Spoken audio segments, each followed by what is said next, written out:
Genesis chapter 25. Abraham had taken another wife whose name was Keturah. She bore him Zimran, Jokshan, Medan, Midian, Ishbak, and Shua. Jokshan was the father of Sheba and Dudan. The descendants of Dudan were the Asherites, the Latushites, and the Lumites.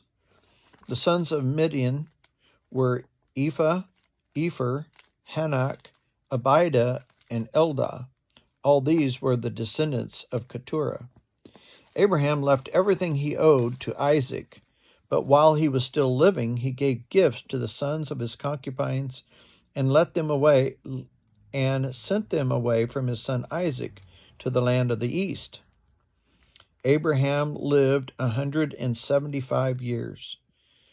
Then Abraham breathed his last and died at a good old age, an old man and full of years, and he was gathered to his people.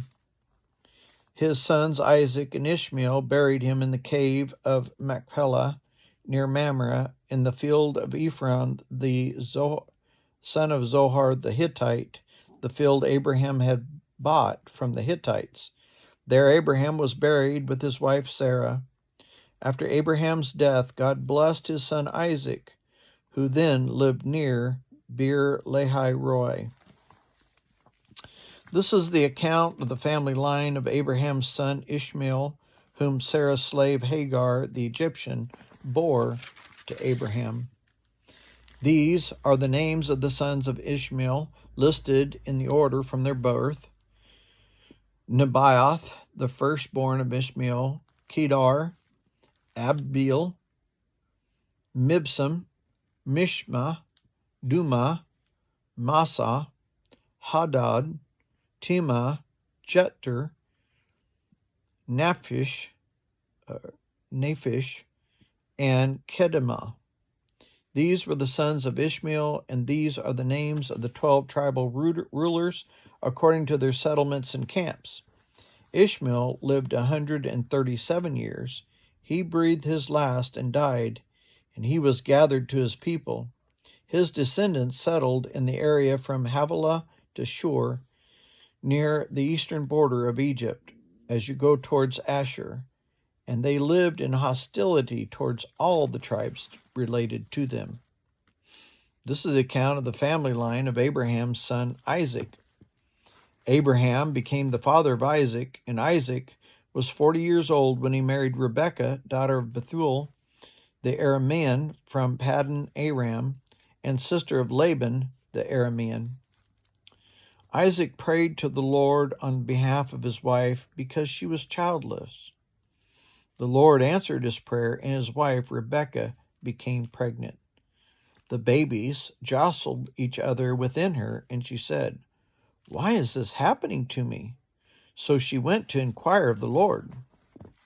The Lord said to her, "2 nations are in your womb, and 2 peoples from within you will be separated.